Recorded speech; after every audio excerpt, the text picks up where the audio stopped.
Un feliz sábado para cada uno de mis hermanos aquí en la iglesia de Belgrano.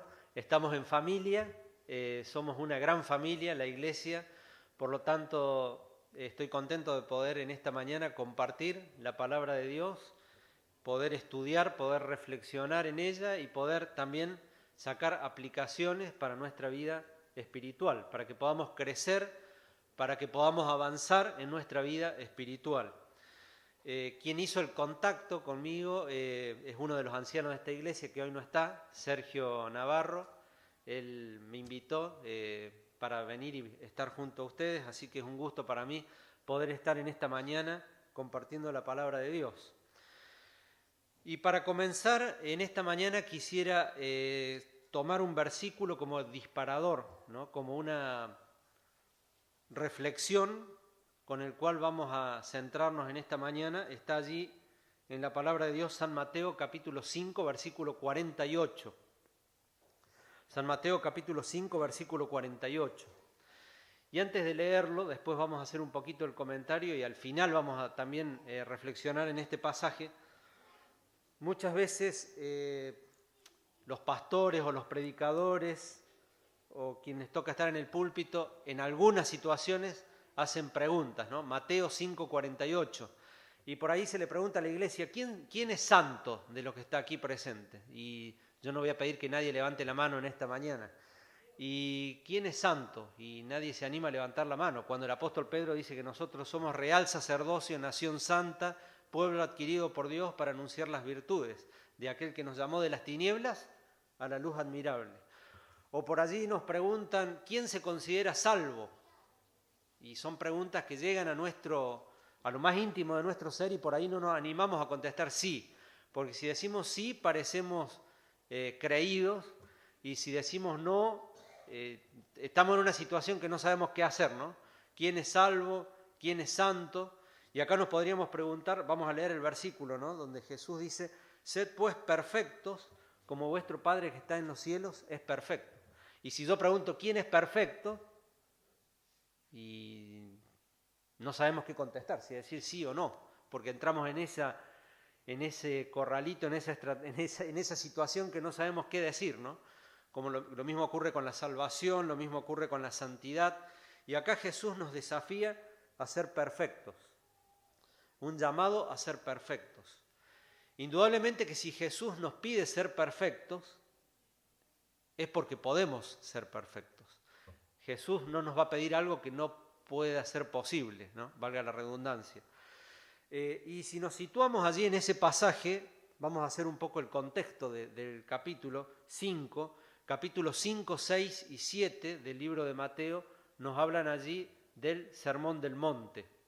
Antes le pido si ustedes se quieren bajar para estar más cómodos, porque por allí están viendo la espalda del predicador, ¿no? Muchas gracias. Mateo capítulo 5, 6 y 7 nos habla de lo que normalmente se llama el Sermón del Monte.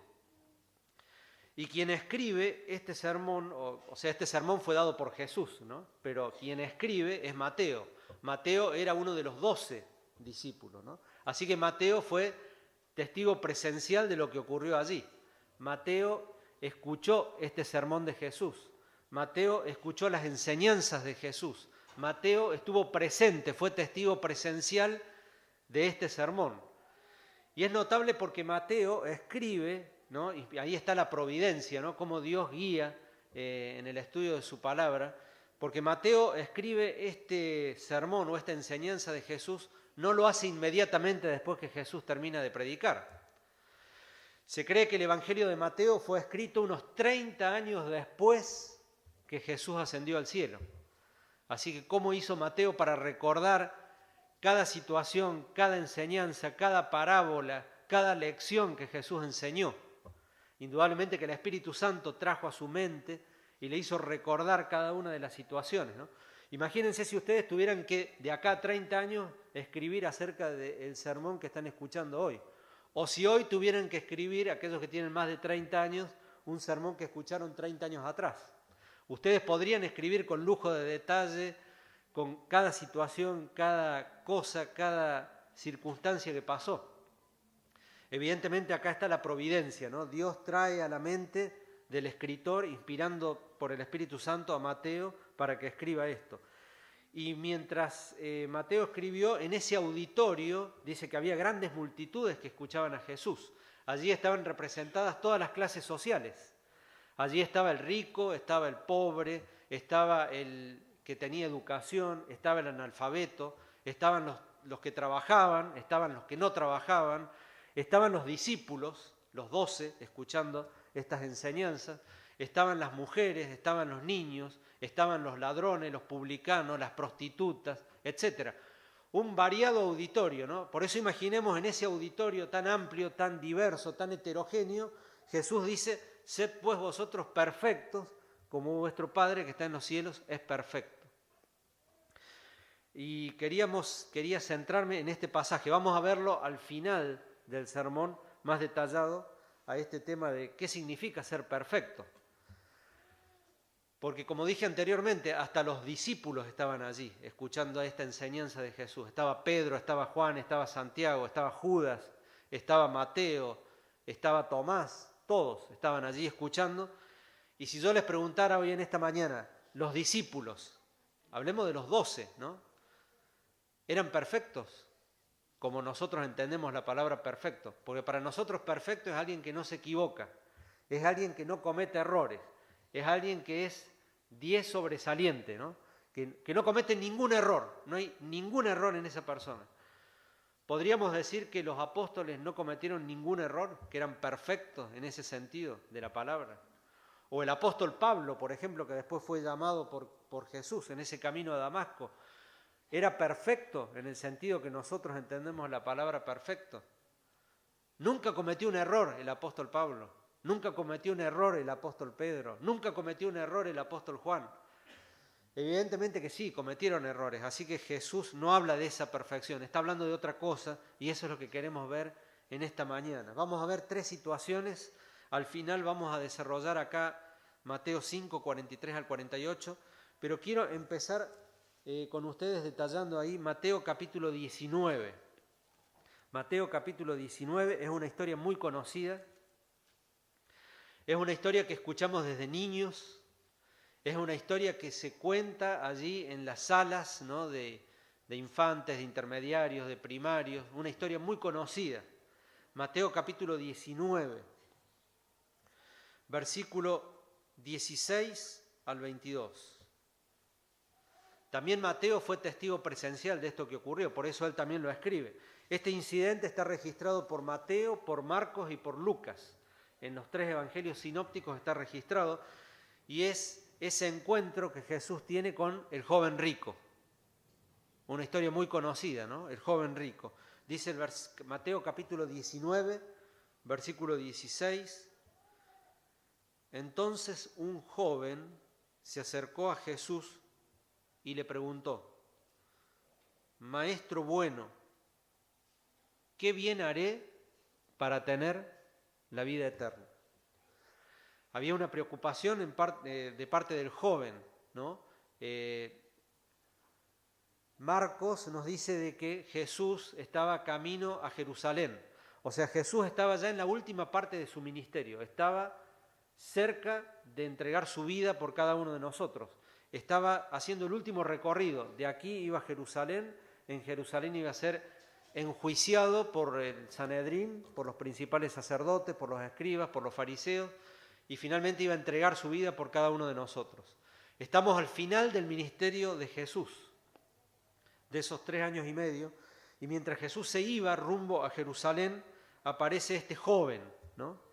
Un joven rico. Dice Marcos que este joven fue corriendo hacia Jesús y se arrodilló ante él, ¿no? Tal vez saliendo un poco del protocolo de lo que era en ese tiempo. Podemos recordar también un caso similar, el caso de Zaqueo. Zaqueo era un hombre rico y a causa de la multitud no podía ver a Jesús y de repente hace algo a nuestros ojos ridículo, ¿no? Va y sube un árbol para ver a Jesús, una persona de influencia, una persona importante, una persona destacada, ¿no? Va y de repente hace algo fuera de protocolo, fuera de lo normal.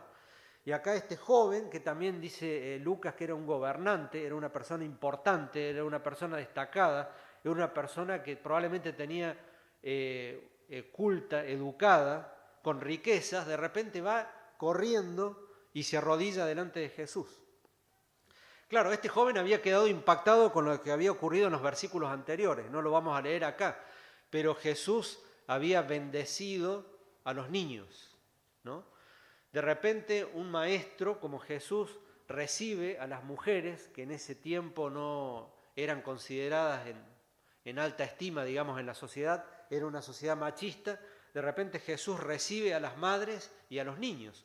Ustedes recuerdan que hasta los mismos discípulos reprocharon a Jesús, ¿no?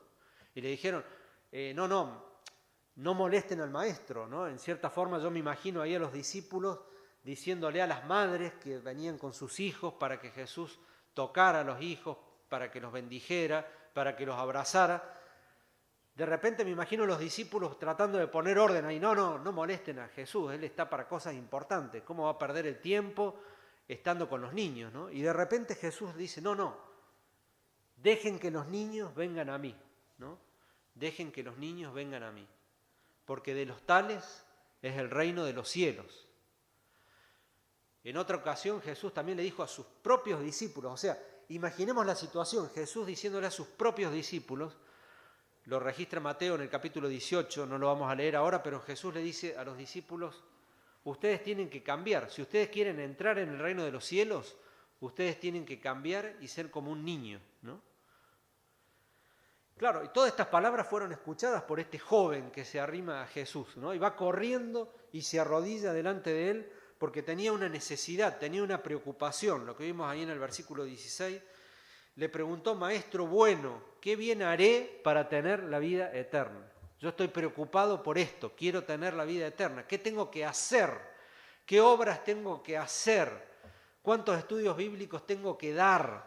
¿Cuántas veces tengo que venir a la iglesia? ¿Cuántas predicaciones tengo que hacer? ¿Cuántas veces tengo que cantar en el coro? Lo podríamos traer, ¿no? ¿Cuánta actividad misionera tengo que hacer para entrar en el reino de los cielos? ¿Cuántas obras, cuántas personas tengo que ganar para que vengan a la iglesia para yo poder entrar en el reino de los cielos? Esta era un poco la pregunta, ¿no?, del joven rico. Y nosotros no vamos a entrar en el cielo por nuestras obras. Nosotros no vamos a entrar en el cielo por hacer cosas. Vamos a entrar en el cielo por la gracia de Cristo. La salvación es un regalo. Nosotros no podemos hacer absolutamente nada. Lo único que podemos hacer es aceptar a Jesús como nuestro Salvador. Y allí muchas personas piensan, ¿no?, que tienen que hacer cosas para alcanzar la vida eterna, salvación por las obras. Y en el versículo 17 Jesús le responde, ¿por qué me llamas bueno? Solo hay uno que es bueno, Dios. Y es interesante la respuesta que le da Jesús a este joven, ¿no? Hay dos cosas que podemos destacar en esta respuesta. Primeramente, Jesús le está diciendo al joven rico por contraposición, digamos, o por oposición. Si el único que es bueno es Dios, si el único que es bueno es Dios, ¿qué quiere decir? Que nosotros somos malos. Inclusive el joven rico era malo. Eso le estaba diciendo Jesús, ¿no? Nosotros, los seres humanos, somos malos. El único que es bueno es Dios.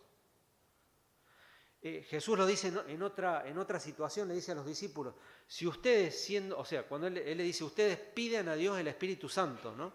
Y entonces él pone este ejemplo, si ustedes siendo malos saben dar buenas dádivas a sus hijos, ¿cuánto más Dios, que es bueno, va a dar el Espíritu Santo a los que se lo pidan? O sea, nosotros somos malos.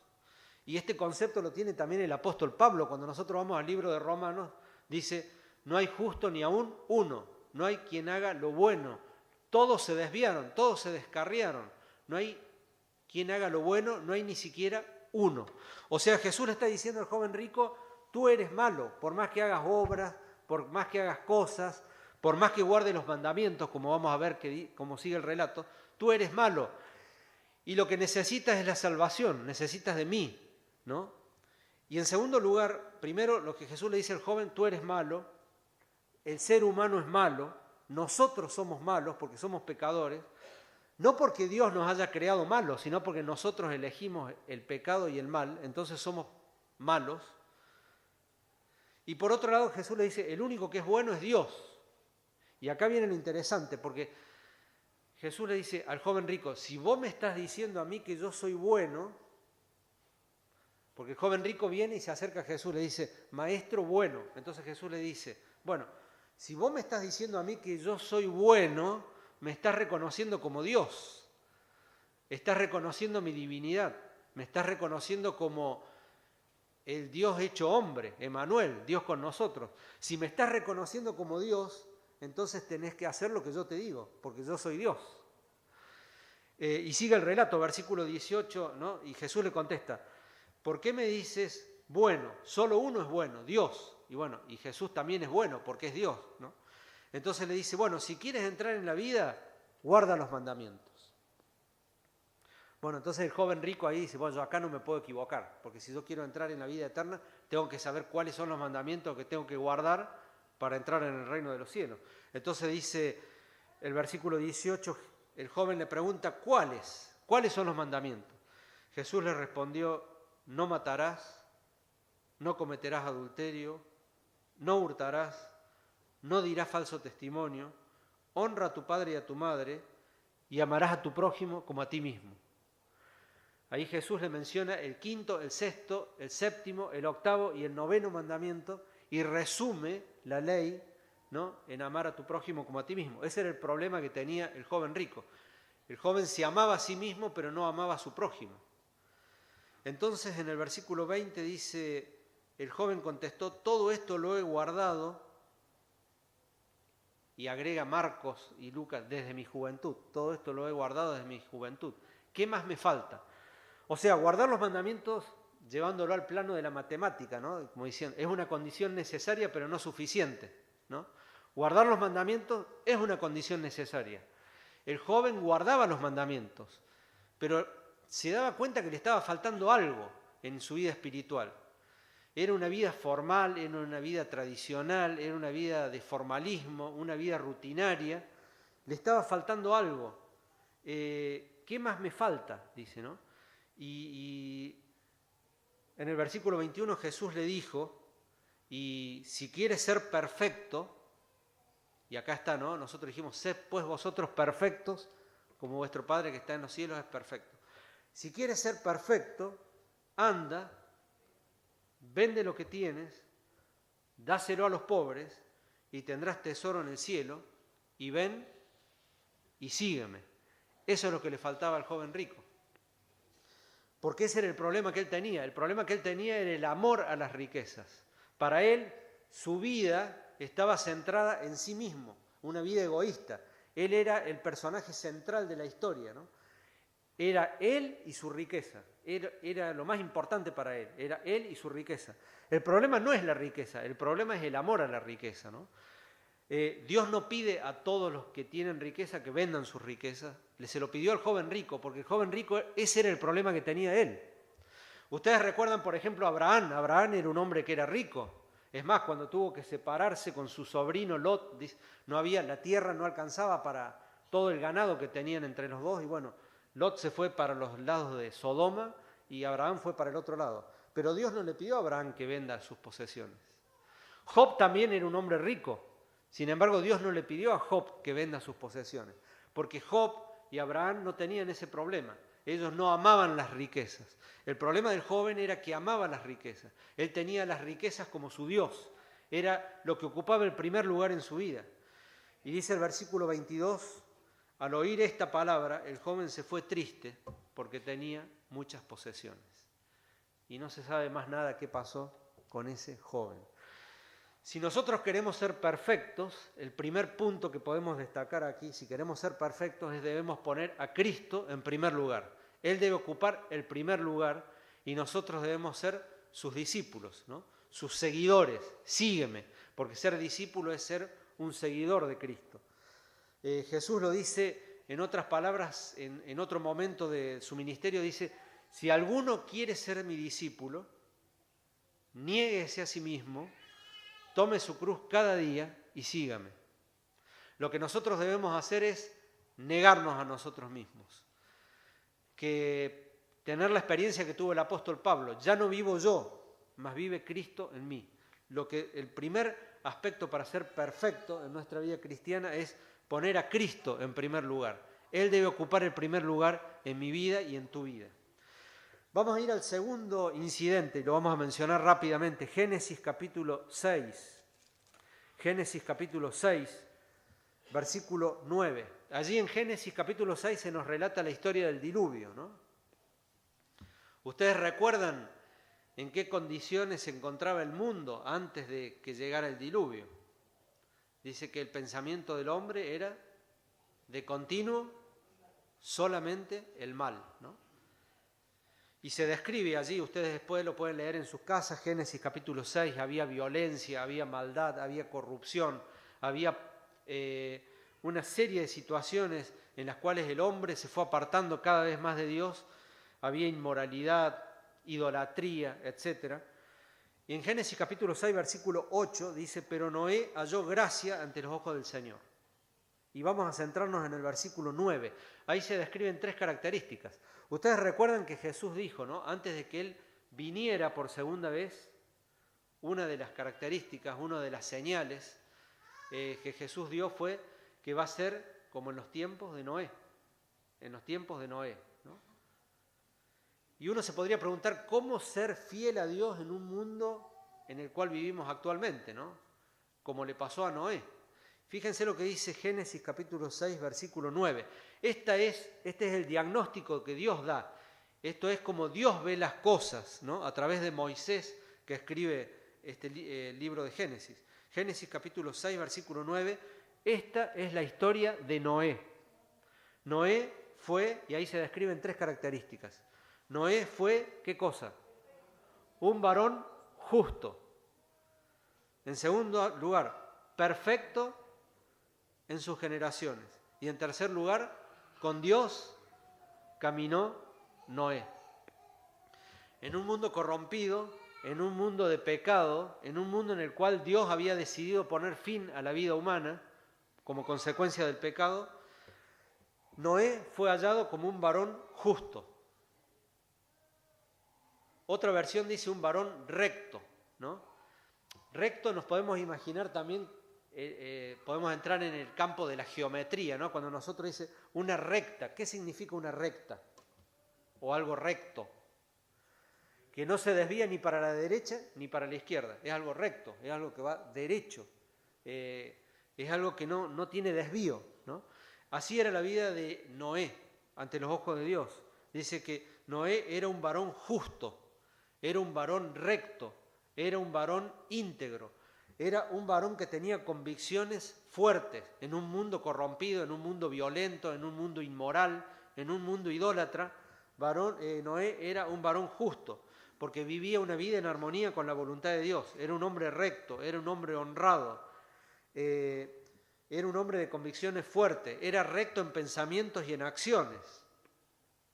Dice después allí el texto, dice que era perfecto en sus generaciones o perfecto en su tiempo. Si ustedes leen allí el contexto del capítulo 6, dice que los hijos de Dios se casaron con las hijas de los hombres, ¿no? Si ustedes ven allí solamente el capítulo 4 de Génesis nos habla de los descendientes de Caín, Génesis capítulo 4. Y en Génesis capítulo 5 se nos habla de los descendientes de Set. Tanto Caín como Set eran hijos de Adán. ¿Y qué pasó? Que los hijos de Set se empezaron a casar con las hijas de Caín, lo que dice el capítulo 6 de Génesis. Los hijos de Dios se casaron con las hijas de los hombres. Noé no se mezcló con las hijas de Caín.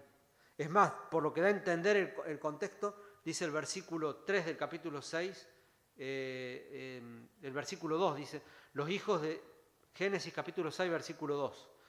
Cuando los hijos de Dios vieron que las hijas de los hombres eran hermosas, o sea, está hablando en plural, tomaron por esposas las que más les agradaban. O sea, dejaron de tener una vida monógama, heterosexual, para tener una vida de poligamia.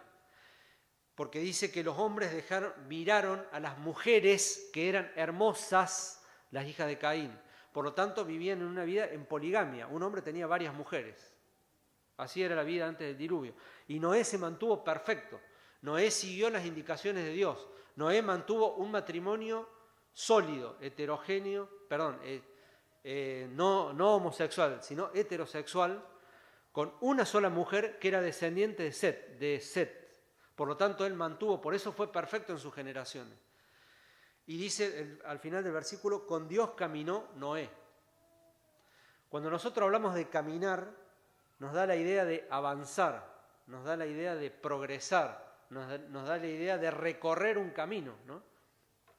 Con mi esposa por allí salimos a caminar y mientras uno va caminando va contándose cosas, ¿no? Cómo te fue en el día, cómo te fue en el trabajo, cómo le fueron a los chicos en la escuela, se habla de los proyectos, se habla de las cosas que vamos a hacer. Ahora vienen las fiestas, ¿dónde vamos a ir en Navidad? ¿Dónde vamos a ir en Año Nuevo? ¿Qué vamos a hacer? ¿Cuándo salimos? ¿Cuándo volvemos? Hablamos, conversamos. Caminar con Dios significa eso, ¿no? Tener una comunión con Dios, tener una relación con Dios, tener una intimidad con Dios, poder hablar con Dios a través de la oración. Eso significa el recorrido de caminar con Dios, ¿no? Tener una compañía, una comunión. Y precisamente Noé fue bisnieto de Enoc. Enoc también caminó con Dios y fue trasladado por Dios al cielo.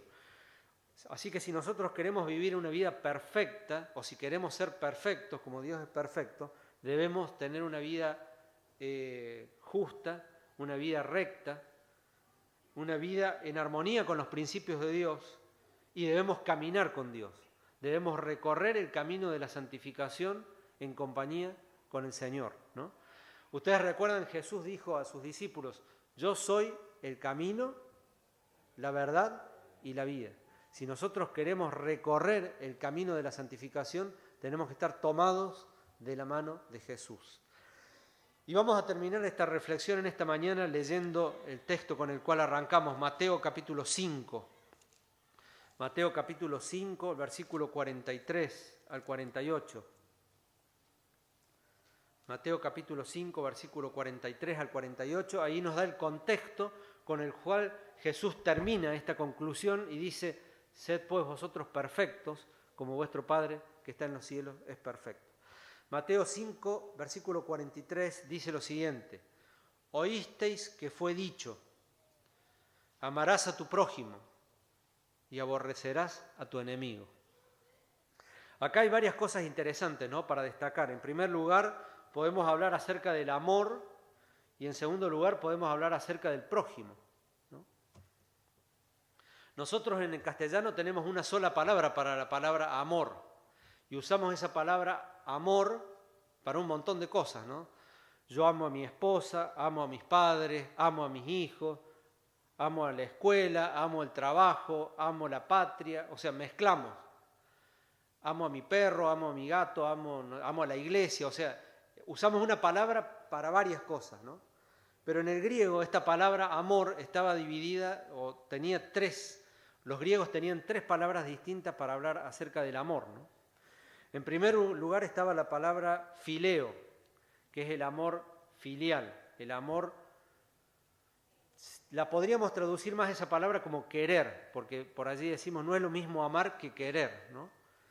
La palabra fileo es el amor entre el padre y el hijo, entre los esposos, entre los amigos, entre los compañeros. Es aquel que yo amo al que me ama, ¿no? Si aquella persona me ama a mí, yo la amo. Es un amor más bien de tipo egoísta, ¿no? Un amor fileo. Y es interesante porque ustedes recordarán, no lo vamos a ver acá, pero después que Pedro negó a Jesús, Jesús le preguntó a Pedro 3 veces, ¿no? Pedro, ¿me amas?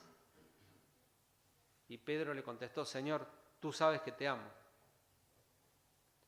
Entonces una segunda vez le preguntó Jesús a Pedro, Pedro, ¿me amas? Y Pedro le contestó, sí, Señor, tú sabes que te amo. Entonces una tercera vez Jesús le preguntó a Pedro, Pedro, ¿me amas? ¿Y qué dice el texto bíblico? Que Pedro se entristeció porque Jesús le preguntó por tercera vez si lo amaba, ¿no? Ahí hay un juego de palabras en esa conversación entre Pedro y Jesús. Una de las palabras es fileo, la otra palabra que nosotros conocemos es ágape o agapao, ¿no? que es el amor de Dios, el amor incondicional. Ahí en esa conversación entre Jesús y Pedro hay un juego de palabras entre... Jesús le preguntaba a Pedro, Pedro, ¿tú me amas? El amor ágape. Y Pedro le decía, no, yo solamente fileo, ¿no? O sea, no llego a tener el amor de Dios, todavía no llego a ese amor supremo, yo solamente te quiero. Entonces Jesús le pregunta una segunda vez, Pedro, ¿me amas? O sea, un amor incondicional, un amor que va más allá de si la otra persona me quiere o no me quiere, el amor ágape.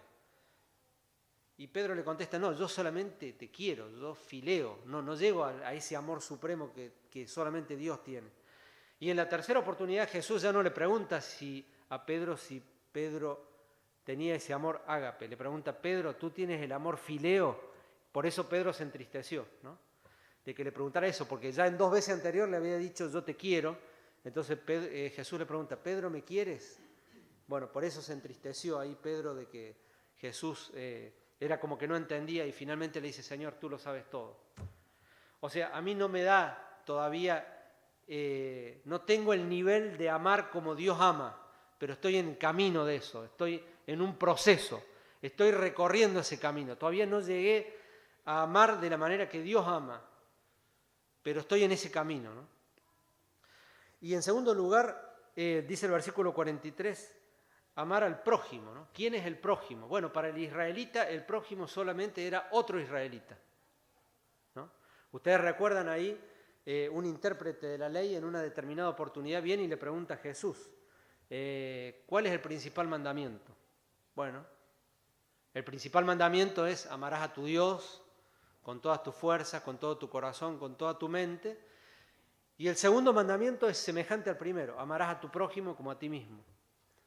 Entonces este intérprete de la ley, para justificarse, le pregunta a Jesús, bueno, ¿y quién es mi prójimo? ¿No? Y ahí Jesús le relata la historia del buen samaritano, Lucas capítulo 10.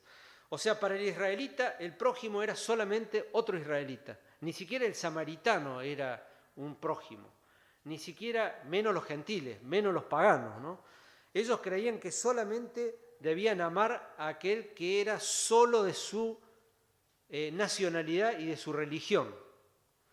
Si no pertenecía a su nacionalidad y a su religión, no lo amaban, ¿no? Ese era el concepto que había en el pueblo de Israel en ese tiempo. Por eso dice el versículo 44, pero yo les digo, amen a vuestros enemigos, bendigan a los que los maldicen, hagan bien a los que aborrecen y oren por los que maltratan y os persiguen, ¿no? No sabemos el alcance que esto puede tener cuando nosotros amamos de la manera en que Dios ama. De hecho, Jesús cuando estaba en la cruz, allí muriendo, dijo, Padre, perdónalos porque no saben lo que hacen, ¿no? Jesús amaba a sus propios enemigos. Y me puse a pensar, y podemos recordar la historia también de Esteban, ¿no? Esteban mientras estaba lleno del Espíritu Santo, dice la palabra de Dios, Hechos capítulo 7, Esteban, lleno del Espíritu Santo, estaba predicando la palabra, ¿no? Y mientras los estaban apedreando, dijo, Señor, no les tengas en cuenta ese pecado. Y uno de los que estaba teniendo las ropas de Esteban mientras era apedreado era Saulo. Y por el testimonio de Esteban, por el amor de Esteban, porque Esteban reflejó el amor de Dios en su vida, Saulo se convirtió. Saulo llegó a ser el apóstol Pablo, ¿no? No tenemos idea de lo que puede llegar a ser el alcance del amor de Dios. Hasta qué nivel puede llegar, qué grado de... hasta qué circunstancia nos puede llevar, ¿no? Pero Dios nos pide que oremos por nuestros enemigos, que hagamos bien a los que nos hacen mal, que oremos por aquellos que nos maltratan y que nos persiguen. Y dice el versículo 45, ¿para qué? Para que seáis hijos de vuestro Padre que está en los cielos, que envía el sol sobre malos y buenos, y envía la lluvia sobre justos e injustos. Dios no hace diferencias. O sea, Dios me ama a mí independientemente de si yo lo amo a Él o no lo amo. Obviamente que si yo lo amo y tengo una relación con Él, va a haber una consecuencia. Y si yo no lo amo y desobedezco, va a haber otra consecuencia, pero Dios me ama independientemente de mi respuesta, ¿no? Dios hace salir su sol sobre justos e injustos. Dios hace llover sobre los malos y sobre los buenos. Y acá me ponía a pensarlo, nosotros somos hijos de Dios. Por lo tanto, cuando nosotros andamos en la calle, en nuestro trabajo, en la escuela, en la universidad, en el vecindario, en donde estamos, somos hijos de Dios.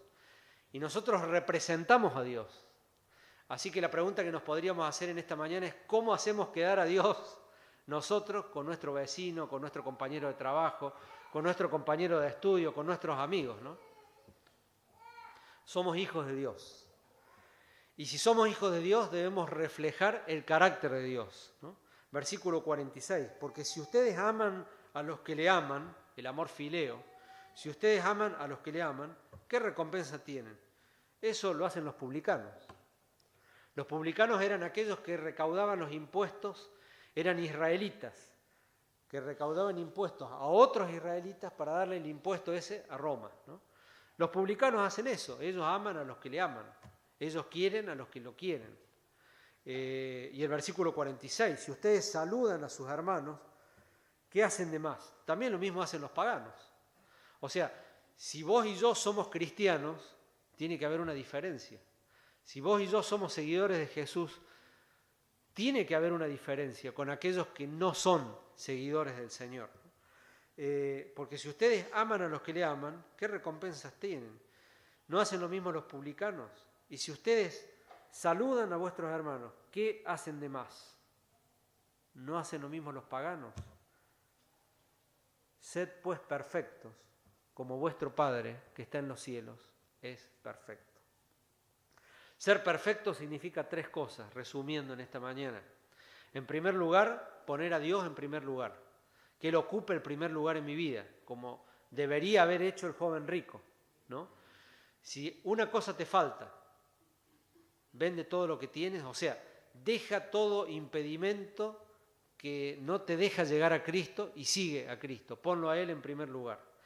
En segundo lugar, ser perfecto significa vivir una vida en armonía con los principios de Dios, como vivió Noé, y caminar con Dios. Y en tercer lugar, ser perfecto significa tener el carácter de Dios en mi vida, poder reflejar el carácter de Dios, así como Dios es, poder amar como Dios ama. Solo es imposible, solamente por la gracia de Dios, teniendo el Espíritu Santo en nuestra vida, podremos llevar adelante esta idea de ser perfectos y poder reflejar el carácter de Dios en este mundo. Ojalá que Dios pueda ayudarte en tu vida cristiana cada día para poder reflejar el carácter de Dios y poder así ser perfecto como nuestro Padre que está en los cielos es perfecto.